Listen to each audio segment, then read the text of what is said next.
Hi guys, hello and good morning. My name is Steve Pugh. It is Friday, the 10th of March. It is 9 o'clock here in the UK. I run a startup called the Roadmap MBA, and basically we have a real world business course. We have users in 51 different countries now, which is really cool. And basically what we do multiple times a week is that we have live drop-in classroom sessions where you can come in from anywhere in the world. You could be on the beach in Bali, you could be surfing in Cornwall, you could be in your office board and you want to just learn some new stuff. And basically what we do is to teach people and help upskill people for the next phase of their career. And basically what I tend to do is that we do podcast interviews, and basically they start again pretty soon. And we do lots of really kind of cool stuff, but this includes broadcasts as well. So I do one every week on a Friday morning, and what I try to do is talk about stuff that's happened throughout the week, but also share some really kind of short segments on different stuff that might be interesting. So this week I'm going to talk about some stuff that's happened this week. So we've got International Women's Day, the Marketer Meetup. It was an event I went to on Tuesday. Gary Lineker's tweet I thought could be quite interesting, and actually the right of freedom of speech and that kind of thing.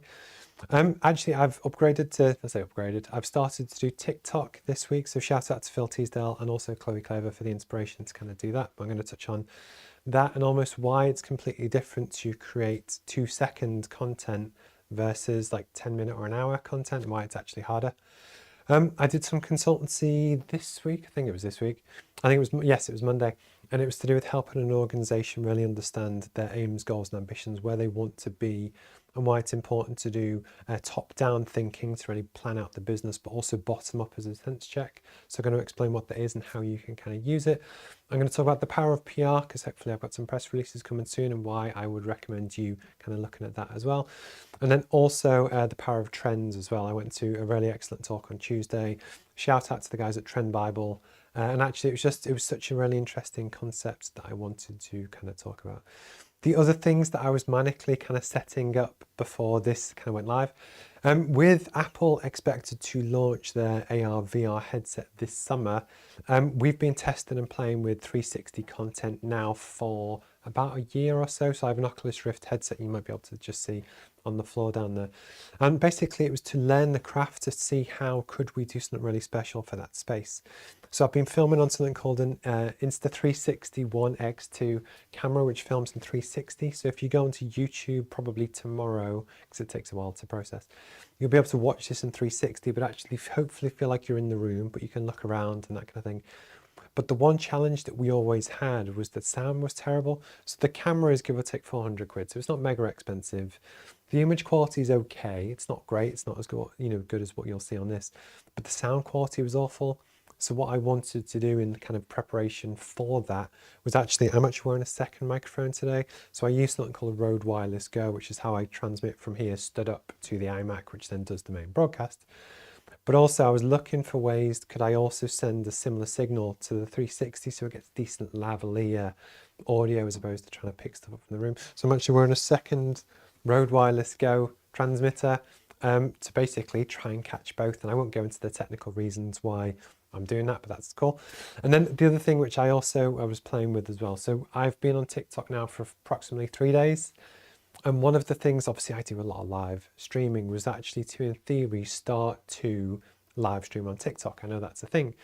But the challenge you've got is that, for one, it's just on your phone. So I can't, I don't think I can, I'm going to check, beam in from Restream. So I currently use a software called Restream.io, which allows me to take one broadcast and send it to LinkedIn, Twitter, Twitch, YouTube, Facebook, and lots of other different places. And actually what I'd hope to do is add TikTok to that list, but I don't think it works. So this morning, literally, I've set up a rig which actually sits below my main kind of panning camera to hold my phone, and a separate microphone which now isn't in use, because I think from what Phil Teasdale said, I think you need to get over 1,000 followers before they let you live stream. But the point is, hopefully, at least I know how to do it. And what I wanted to do was try and integrate it into this setup. So before we started, I tried to go live, realized I couldn't. So I've just unplugged my phone and it's there.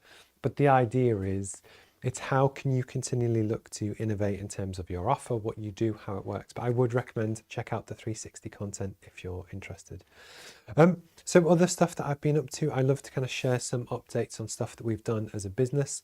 purely because how many influencers and people out there do you see who tell you about all this stuff that you should do as a business or whichever, but you never actually see them do any real business stuff. So I always give you an honest update about stuff that we've done. The podcasts are returning, so basically I've missed them. I had the app to get live and I had some other stuff to get finished. But actually, I genuinely love speaking to people and actually helping to share their stories. So we've got Lepora Lindsay starting on Thursday. So she's a really fabulous entrepreneur from the USA. And then we've got Ali again on the 20th. And basically, we've got a whole raft of interviews lined up, hopefully more. But the idea is it's that way to give a platform to different people to basically help them on their journey. Speaking of platforms, we've got 2 new presenters who are going to come. We were really keen with our mission to make business education accessible, that not everyone can be in this room and present to cameras and lights, just because if you're not based within 20 miles of here, you're not going to, realistically be able to come. So what we wanted, and basically we've got 2 new presenters who are going to do pre-recorded shows the first time, so they'll be broadcast live to you, but obviously we're going to film them in advance. And it's that balance of, I know that the ambition for what I want with the channel is almost to have, if you know Bloomberg, it's a mix, or they do business related content, but it's a mix between live broadcast and pre-recorded shows. And they run 24 hours a day. And I use that as an inspiration to help guide what we want to do. But actually what it also does, it opens up, someone could be in Australia, they could be in Tanzania, they could be anywhere in the world. And they can actually then have a voice on our channel, which is really important, to share their view on the world in a way that, I genuinely want to learn from different people and give people a platform. Because as a 39-year-old white man who runs a business, my view on the world is different to someone that might be a 17-year-old Nigerian or a 50-year-old, 70-year-old American. You get my point. The idea is that no one person's view on the world is 100% correct. But actually, through giving a platform to different people, what I hope to do is almost create a better business, which is more inclusive, but actually, hopefully, quite interesting content as well. If it's not, we won't do it for long, but the point is to actually kind of try it. So the first one I'm going to talk about is, so TikTok is my first topic this week. It's something that I love to have new things to play with and learn, etc. I thought about TikTok for a long time. I knew there was this thing. I'd kind of ignored it for a long time because I don't dance. And actually, that was the thing for a while, and then it was fads. And I was trying to figure out actually for the business, what's relevant? Because likewise, what I didn't want to do is, I don't think long form content like this works on TikTok. Because when you actually watch people use the platform, they hold their phone and they swipe, swipe, swipe, like swipe, swipe, swipe. So you have to catch people's attention. And it was that balance of where arguably it could even be 1 second, but essentially I think you get 2 seconds to make an engagement, try and get some sort of interaction. And the hope is that over time you put out stuff or people actually quite enjoy following your channel, because you might spark a little bit of imagination or whichever. But it's really difficult to do that with what I class as quality business content. And I'd really struggled with what to do. So again, I love to consume stuff as well. So on YouTube, I was watching, it was the Chloe Clover Wonder Films podcast, and she was interviewing a guy called Phil Teasdale from a business that he runs called Enterprise Made Simple. And he was talking about, both in promotion of his book, but also for other stuff, how he'd been on TikTok for, I think, for about a year. But actually how it was really good and really kind of worthwhile. And when something's been niggling away at you for a while, but you hadn't really just pulled the trigger to just do it, that video made me think, what, I need to do it. Separate to this, in other conversations to do with this other stuff we were looking at for the channel, basically one of the ideas that came up was something called Vox Pops, where basically you go out on the street and you ask people's opinions on different stuff. And the truth is, I actually even had branded microphones made up. And on Tuesday, no, it was Wednesday afternoon, so 2 days ago, I had all this stuff. I had the branded microphones. I went into the city centre in Newcastle with the plan to film some of these Vox Pops. And what I wanted to do for TikTok was actually interview people and create interesting content, because people always want to know what the public thinks. And the whole point of what we were trying to do with that is that with the roadmap, it's about making business education accessible, but also making it accessible to real people. So real people with real opinions that isn't always what you see in the media. And the truth is, so I went into Newcastle, I went to there's a big thing called Monument, which is right in the centre of town. And I kind of bottled it. I knew, my gut feel was people wouldn't want to talk on camera and it wasn't going to work. So, we're often kind of aiming for a Gen Z type audience. So what I then did was went up towards the church at the top of Northumberland Street to speak to students. There was a bit where I then kind of, I won't bore you with it, but there was a nice enclave where I could set up. I even had an A-board made where you could slip in sheets that said 20-second interviews for TikTok and what the topic was, with the idea being that people could walk past, they see someone on a microphone, they're never going to talk to them. But if they see in advance what the topic is, and it could be, what do you think about Gary Lineker's tweet? It could be, what do you think about the war in Ukraine, climate change, student debt, whichever. And I learned really, really quickly, like in minutes, that this was a bad idea. So then what I decided to do, hi James, thanks in the podcast, thanks from the comments as well. And then what I decided to do, you occasionally need to know when something just isn't going to work. And I knew it wasn't going to work. So what I did was basically pack up, went home, and on the drive back, or basically on the walk back to the car, I was trying to think through actually what can I do? I still want to play with the concept of asking people questions, but I need for TikTok to be creating content every day. And actually when you edit a video, it takes a really long time. And I just didn't think it was doable. And again, I hadn't really used TikTok, but you can also ask questions and do polls on TikTok. So what I decided that when I got back to the office, a little bit deflated, I still had all these printed out questions that I was going to ask people on the street. So what I decided to do was cut them up, cut out a piece of paper, stick them in different places around the office, and actually film a 2-second, 5-second video that pans onto the question, but put on the music, put on the poll, put on the question. But actually now, hopefully, and it might still bomb, I've got a way to engage with people, hopefully get some connection there. I can ask questions and ask the questions I want, but do it in a way where people don't mind clicking a button to say yes or no, or would you prefer to be rich or famous, rich or famous?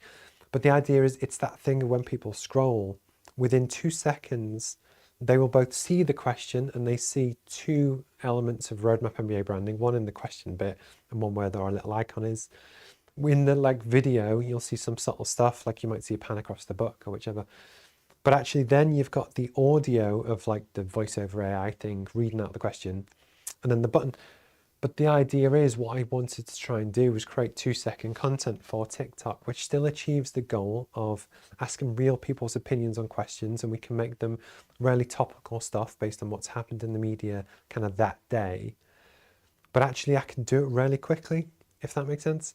And I just wanted to share about how I think I'm actually quite good at knowing how to make content that lasts an hour. And what I do is I clip this up and it'll go into several 6-minute videos, which each go into YouTube. So I've kind of got YouTube under control. I know how to do images and branding and stuff for Instagram. But this again comes down to the channel strategy, that for different channels of what you broadcast on, you need to produce different content. And then for TikTok, just acknowledging that people, they're brutal, just boof, boof, boof. You need to catch people straight away. So for me, asking people questions is something I wanted to talk about. We will wait and see if it ever takes off thing. At the moment, I have 12 followers. I've done 4 posts. One was this morning, so it's still mega new. Phil gave me the advice to basically do 1 a day for, I don't know, the first few weeks, then start to ramp it up. And I think once you've kind of proved that you're going to be consistent and you're a real person, hopefully the engagement improves. But what I wanted to do just in this short video was to explain what new approach to TikTok, what we're going to try and do. But also I genuinely love to know for you, have you tried it? Are you on it? What other platforms have you tried? Technically with our Insta360, we're also getting into the AR, VR space for our content at the same time. So yes, we're getting quite ambitious for what we're trying to do. It might all fail, I don't know, but I would genuinely love to know. So if you catch this on YouTube or LinkedIn or Twitter or Facebook or any of the other platforms, please drop me a comment. I genuinely would love to know. Okay.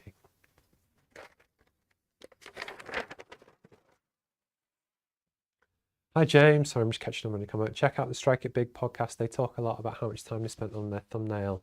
Yes, so thumbnails are a major mistake that I made with YouTube for a long time. So in theory, I actually uploaded my first ever video to YouTube probably 12, 15 years ago. And it wasn't until about a year ago, maybe 2 years ago, I actually started to think about YouTube SEO, which includes the thumbnail. And actually what was quite funny, it was a guy who got in touch with me, I think from Bangladesh, who wanted to sell me something to do my YouTube SEO for me. But personality wise, I'm one of these people, I was then interested that I wanted to kind of research and do it. And now when I put a lot more time and effort into my thumbnails, my YouTube content, the keywords, the feedback, even the headline, it does make a genuinely big difference. But you're really kind of good point. And Mr. Beast reportedly, so Mr. Beast is the world's biggest YouTuber, will make millions of pounds per video. He reportedly spends up to £100,000 per thumbnail.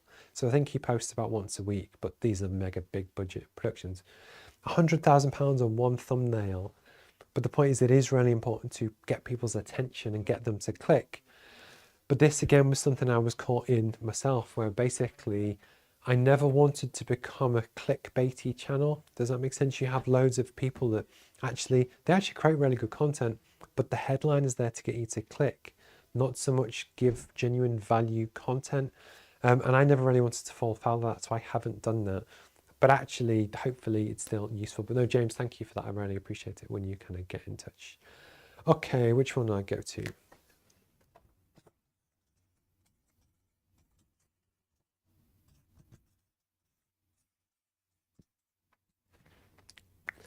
So on Monday this week in this room, I was doing some consultancy for two guys that run a really successful firm. They've been in business for just over a year. And what they've done is take what they're really, really good at, and then they're looking to grow it and bring on more people to do it, etc. And what was really interesting, especially when you start any new business, is to really figure out what is your business model and how do you actually want to make money. So for me, trying to set up this and the Roadmap MBA, there was huge upfront time, effort, and cost to get to a point where we've got a book, we've got a brand, we have a website, we have a web portal, we have apps, we have lots of different social media channels, we have a live streaming studio. We're actually now at the point where we can hopefully create content really quickly that's hopefully really high quality. We can just start to get the message out there, with the idea being that actually, yes, we have a free tier and that's on purpose, and we expect over 90% of our users to use our stuff completely for free. So if you go into roadmapmba.com, you can get a business education completely for free, and I promise it's really good stuff. But actually it's with our paid tiers where basically we can jump on the drop-in classroom sessions multiple times a week, where basically I help you walk through your own different problems and helping to solve different things, because I think that has real value. Plus you get all the books, and we do carbon offset, and we do lots of other good stuff, and we send them kind of around the world. But the idea is, it was really difficult for me to get to a point where, basically where I am now, that now as I accelerate, in theory, I could sell 1 million copies of the book or have 1 million people on a live stream, and I don't have to work any harder. I've done the bit to break the back of it, and that's the business model I'm looking to do for that. So if you work in recruitment, or you provide a service, which especially a service which actually involves labor and real kind of people, what these guys are doing is basically sending people off to go and fix things, which then they charge a client for. And it's more technical than that, but that's a bit basically what it is. But the reason why I wanted to really explain it is top down and bottom up thinking. So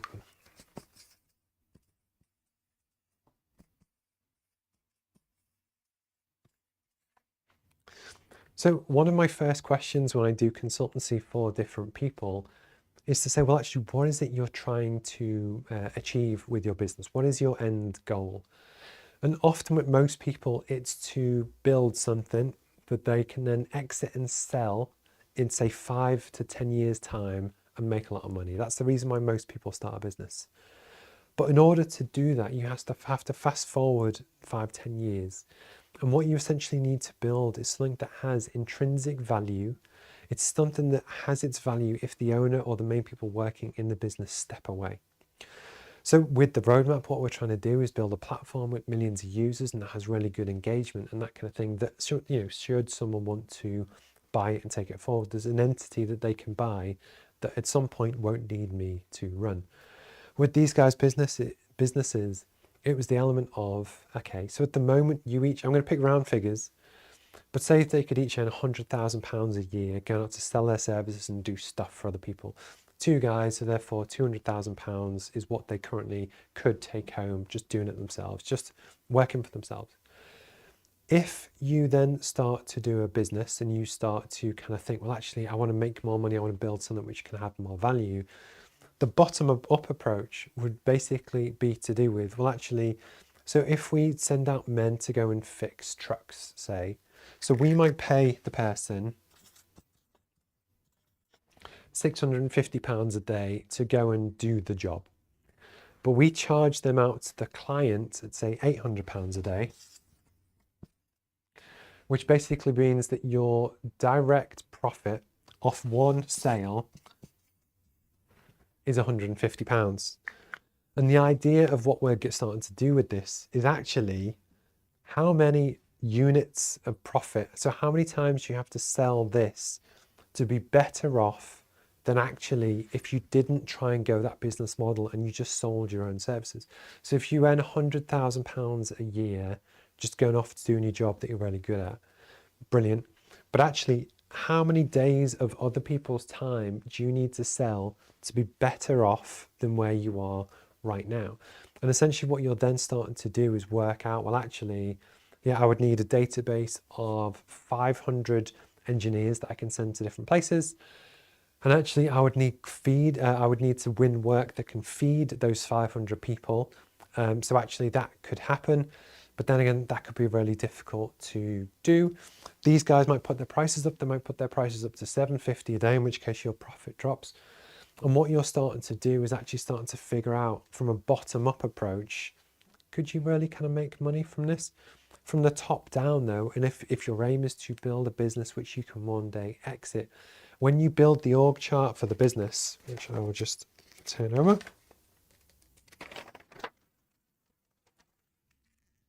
So I'm going to go CEO, MD. So in this business, there was 2 people at the top. It doesn't really matter. At the moment, what we're talking about is that you can sell your services and go and earn £100,000 a year to do stuff. But if you want to build a business, as we've described, where basically you send guys to do something and you make a profit margin, when you actually do the maths to work out, well, actually, how many guys at £150 profit per day do I need to sell to make £100,000? The answer is a lot. But the truth is, you also need overheads to manage that group of people. So actually, you would need, say, a PM. So you would need a project manager to actually we'll assume the project manager can oversee 100 people, which I think is ambitious. So actually, if you need 500 techs,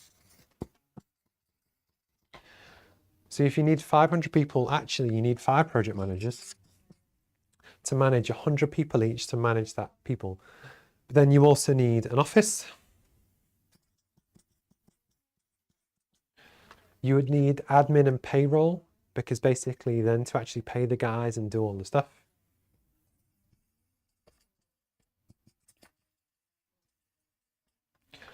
But then also you need a hell of a lot of work to basically feed these 500 people, that actually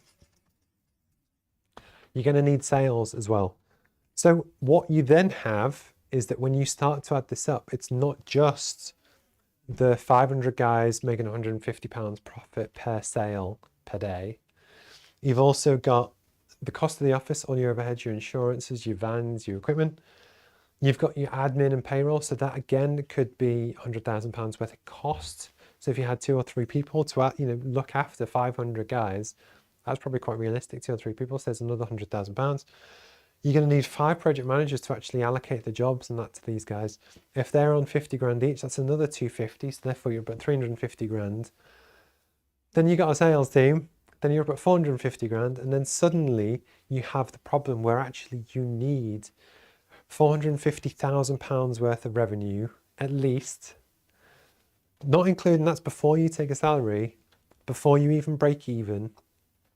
And it's this kind of thinking that's really important for you to do, that actually before you start a business and decide on a certain path, to say that you want to send engineering technicians to go and do jobs, the client pays you £800, you pay the guy 600, 650, it still doesn't mean that the business is going to work, because actually to get to the point where if you could earn £100,000 a year without all the headaches, all the stress, these guys leaving, going to competitors stealing your work, the time and effort to set it up, the insurances, the overhead, the risk, the debt, etc. It's working out, well, actually, what if I didn't go that route for the business? What if we just did something else? Or actually, could I be better off and richer if I just worked for myself, still create the business, but just do it in a different way? And this is top down and bottom up thinking that don't always assume because actually you can sell something for £10 profit and actually, yeah, we'll be able to sell 100 of them. It's all of the hidden overheads and costs and insurances and things that add up that actually could mean that if you don't plan this in advance, you can actually start on this journey, recruit all these people, take on a 5-year lease for your building or whichever, but actually it's not a great decision. And what I wanted to do as part of the consultancy is just flag this with them.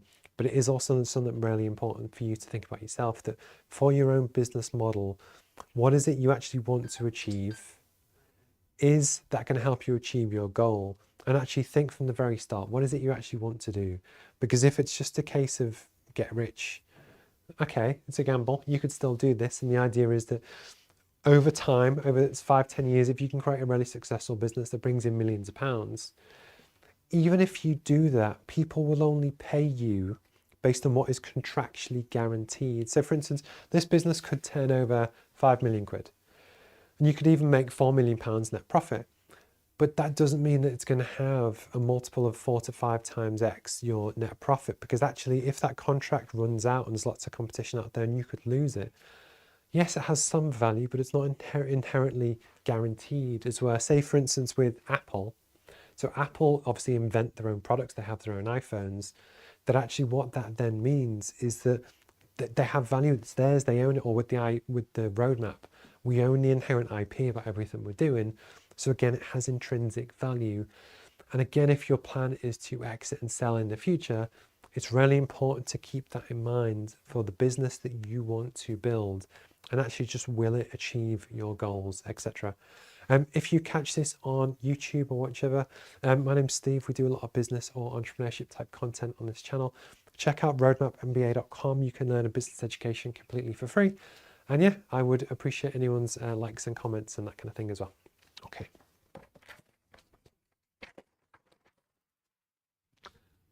Hi, Jonathan. Good morning. Absolutely terrible at any kind of social media. I completely get what you're talking about. And it's true. And actually, I've had this discussion with different clients and that kind of thing, that if social media isn't for you, that's absolutely cool. But it's an advertising platform which doesn't really cost you anything, that can help get you in front of more customers.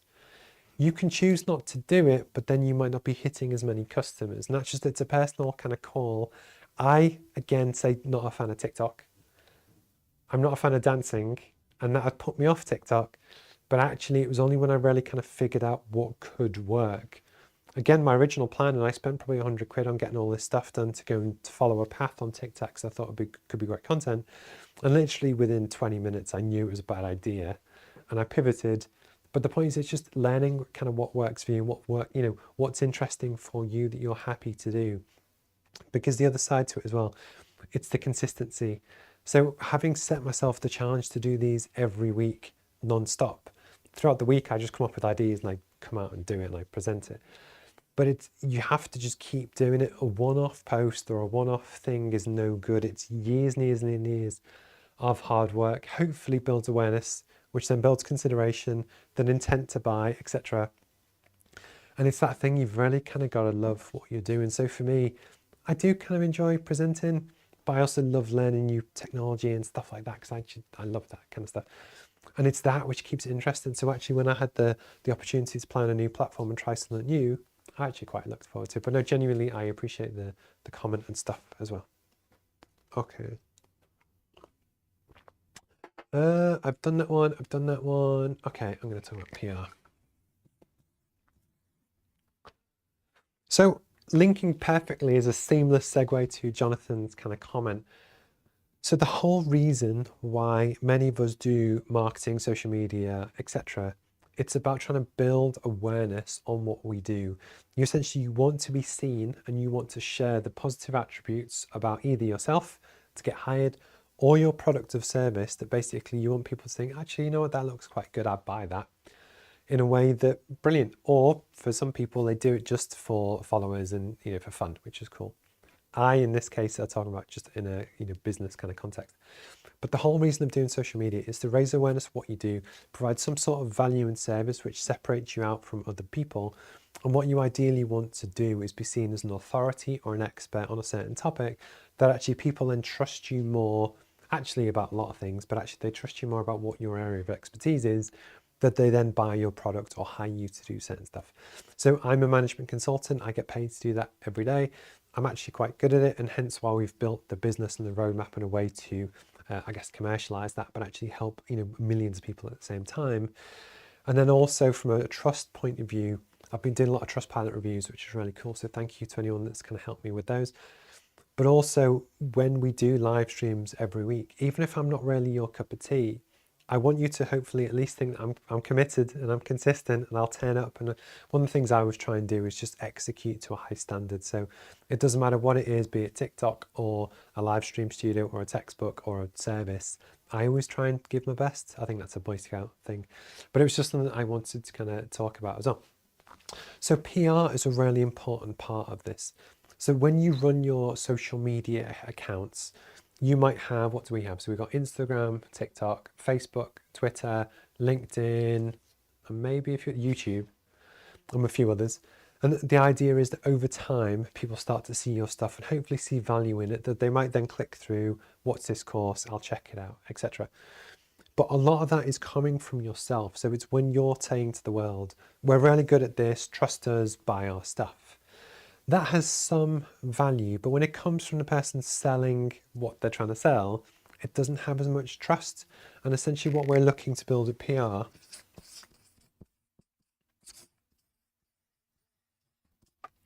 So I talk about social proof all the time. That if I say the roadmap MBA is brilliant, nobody really cares because I have a vested interest. I'm the one trying to sell the product. If an independent third party, such as on a Trustpilot review, says, you know what, it is actually pretty good, that has a lot more weight because it comes from someone independent as a way to build social proof. So social proof is proof from society that actually that thing is actually quite good because we trust what other people kind of say and think. PR for me is the ultimate element of that because actually if I do one social media post on LinkedIn, it might hit 2,000 people. That's actually quite good. But the point is it hits my audience that already kind of know me, get a feel for me, and they might like me or they might not.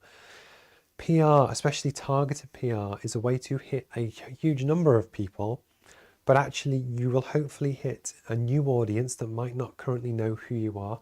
So these are new people that can discover you for the first time. You're hopefully going to share a story which is of interest. So people that either already know you might read it and think, oh, actually, that's quite interesting. Or people that don't and discover you for the first time. But the point is, it all comes back to social proof because actually, rightly or wrongly, if there's a press article that someone sees in the newspaper, they're going to trust it more. So if you're in the BBC or your local newspaper or whichever, it's going to build more trust than it would do if you just post the same thing. So actually, never underestimate the importance of building trust with your audience. So for instance, I wrote it 2 weeks ago. I use a company called Harvey and Hugo. They're in Darlington, here in the northeast of England. I've used them for years, really good. Not a paid plug, but just, you know, it's who I use.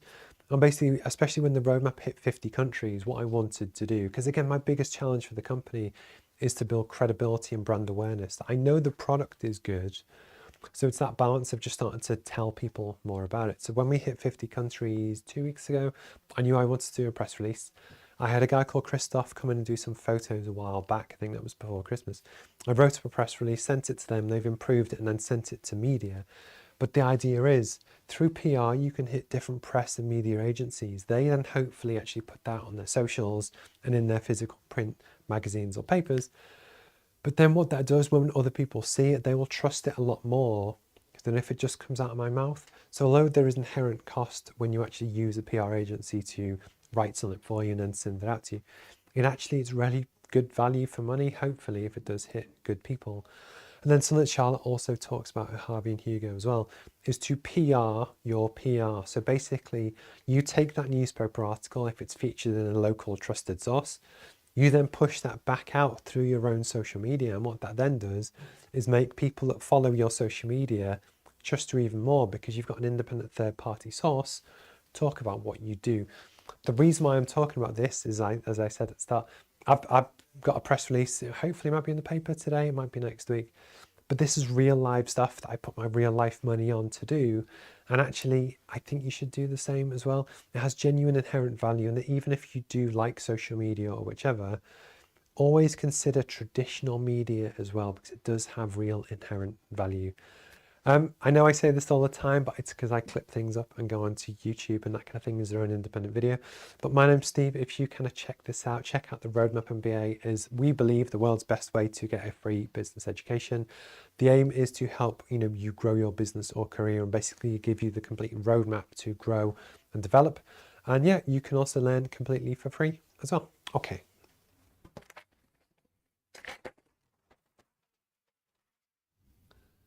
So Jonathan. So there's absolutely nothing wrong with reposting. And also one of the things that I need to get better at as well is actually, how to describe it, it's comments. So for instance, I do follow other influencers and other people, that have done really, really well. And what they say is actually getting involved in the comments and starting conversations works arguably better than actually posting yourself. So even if you don't create content yourself, actually just getting involved with other people's posts can actually do really good things. So I definitely recommend that as well. I kind of need to do that more, but part of the reason why I don't is just I create so much content, I'm always pushing my own stuff, and it's something I need to get better at. But it is a really good point that if you don't comment other people's, if you don't create your own stuff, you can comment on other people's and hopefully get great value as well. Okay, last but not least.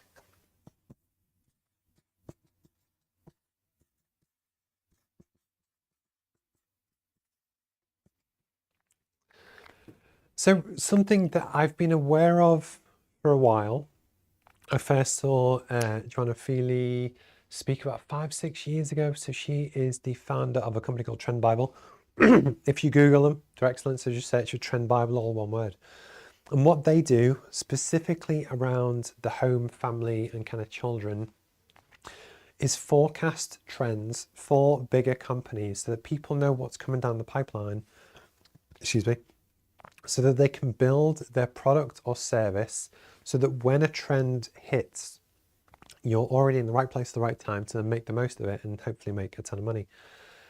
I've seen her stuff for a while, and actually what was interesting, so I went to the marketing meetup here in Newcastle on Tuesday. Definitely check it out. I'll put a link in the description. Really good events, really good speakers, talk about really cool stuff. And what was really interesting, so she was going through and actually giving her through a story about different things. And I'm going to talk you through some of the topics and what they kind of do. But she also said some stuff that really kind of resonated with me as well. So although the talk was aimed at marketers and it's called the Marketing Meetup, sat there as like a CEO, kind of, leader of a business, what she talks about is actually fundamental to business planning and decision making, because actually these trends and forecasts, the whole point of a CEO is to create content. It's to create and guide the direction of a business in the right way and then allocate resource to it. So what you're looking to do as an entrepreneur is identify trends, identify opportunities, and then actually look to capitalize on them. That's the whole job. And what I kind of realized from her talk was actually the real value is far beyond marketing. It should be a genuine kind of C-suite kind of thing. And what I wanted to do is just share the concepts of what she kind of talked about in the talk, but definitely check out Trend Bible on all the platforms. So if you imagine a pyramid, what you're essentially always looking for is the early signs of things that could be happening in an industry that might be beneficial to you. So these are called weak signals.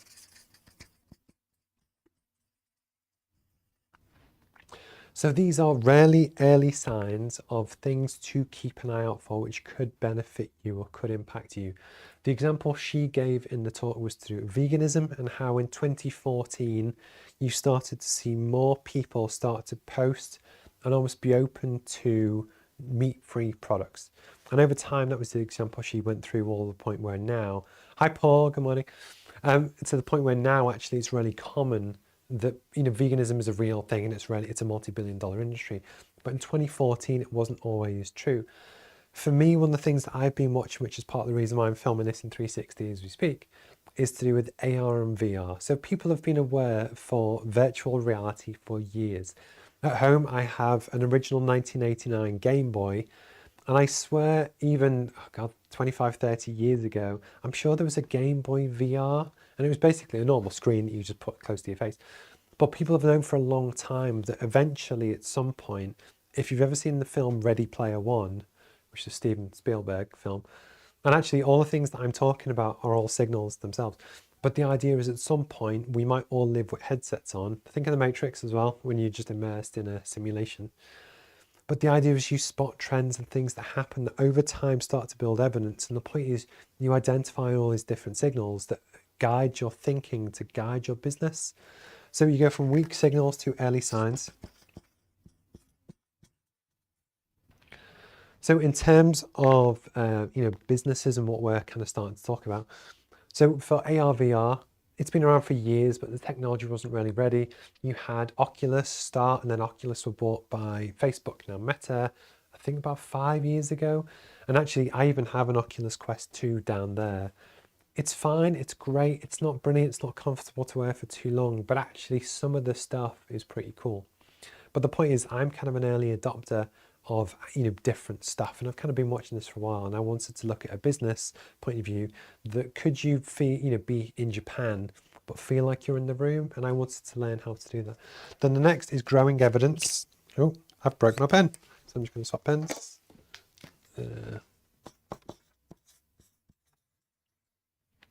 then last but not least is saturate the market. Saturate. But the reason why I'm talking about this in terms of AR, VR is that actually, so the weak signals, it's been around for ages. The technology's been a bit naff. The games and content wasn't really whatever. Evidence of big changes. So Facebook, multi-billion-dollar company, changed their name to Meta, go all in on the metaverse, that everyone kind of knows of this thing called the metaverse. They might not buy into it, but they know of it. And what we're starting to do is go through this channel. And basically this summer, it is expected that Apple are going to launch their AR VR headset. When, we had smartphones, we had phones with screens, but it was when Apple made that jump, it became mainstream, that actually part of the reason why we're purposely upping our content now, especially our 360 AR VR content, is actually if Apple launch their AR VR headset this summer, that is kind of at the point where we know there's a bell curve for early adopters. It's at the point where when people do it, people pay attention when Apple do things, that actually we can see it really start to take off. So from a business point of view, and it'd be the same for whatever you do, what you're looking to do is identify these trends, learn how to do them really well, so that when the market really kicks off, you have an advantage over everyone else. So what we're looking to do with the content, so I'm going to film all of my live streams now with this and just get better and better and better and better, is that if you remember back to when the iPhone first launched, it wasn't with the iPhone 3G, I think it was actually the second iPhone, they launched the App Store. So when the iPhone originally launched, there wasn't an App Store, but at some point there was. And when people launched the App Store, there was a rush where people would then just download apps just because they were there and they wanted to try this cool new thing. My point being that if Apple are going to launch a AR VR service, it's at the point where the market will begin that very early stage of saturation that could grow really quickly, that actually what we're trying to do is capitalize on that. The whole point and the power of trend forecasting is that when you spot these trends and things that are starting to happen, you can become a specialist and be an early adopter, so that as that market rises, you can make great use of it. In the use of kind of Paul Chan, who's a friend, if you do interior decoration or you lay floors or whichever, if you know that the in trend is going to be herringbone flooring in 2 years' time, you can actually learn your craft and learn how to do that and build your brand on your SEO and that kind of thing, so that when these trends kick off, you score higher on TikTok and YouTube and that kind of thing. So you can really score much higher. And the point is, you can use trends to actually help confirm the things that you kind of feel inherently already inside yourself, just to make the most of it from a business point of view. I would definitely recommend Trend Bible if they're not in your sector and if you're not in the kind of home space and that kind of thing. It's cool. I'm not as well, but it's still kind of real value there. And one of the things that Joanna said during her talk, which is trends in terms of how people view themselves, is that at the moment there's a fluidity of self. So almost where nowadays people don't like to be put into a box as gay, straight, male, female, business owner, mother, son, photographer, YouTube presenter, whichever. People are actually starting to fight against and rebel against labels, and that's like a growing thing, that, you know, the identity of self. So from Joanna's talk on Tuesday, it made me actually create 2 new social media posts, which I since put out about that. And the other one as well is there's a big growing trend about the idea of being a digital nomad. People love the idea to be able to work from anywhere, to work from a beach in Bali, especially if you do social media marketing from your laptop, you can work from everywhere. That's like a growing dream for a lot of people. I've seen it. I subscribe to something called Freelancer Magazine, and they've kind of touched on it. But the point is, I'd seen these little signals and stuff of other people talk about. Through her talk, what it did do is to really cement that actually there is a real thing there. It helps support my intuition that we're going to do an advertising campaign based on learn from anywhere. So learn from a beach, learn from a bus, learn from the moon. But the idea is it's to use that digital nomad trend that people like the idea of and actually use it as a way to stand out as a business in a way that my competition, who could be physical training centres or universities that have an inherent based in a city or whichever, they can't do that. But the point is, it's the trend that is happening, that is around. Having an awareness of them, it can help guide your intuition, which then can help your marketing and promotion. Or in terms of a trend for, you know, lifestyle, if you have the ability to learn from anywhere, I can then hop on that trend and benefit in a way that if I only taught people in person from a classroom, I can't. So I'm sorry, that was a really long-winded way to describe it. But definitely check out trend forecasting as a concept. It can just be kind of simplified down to a way to kind of, you know, think about your ideas and actually think, are they useful, they're the right thing to do in the direction for your business. But it is still a super interesting thing to do and be aware of. At 9:47, I've been talking for 47 minutes. Thank you for your time and your patience. If you are interested, check out roadmapmba.com. We've got an app which you can download on Android and iOS, and you can learn from anywhere in the world, pun intended.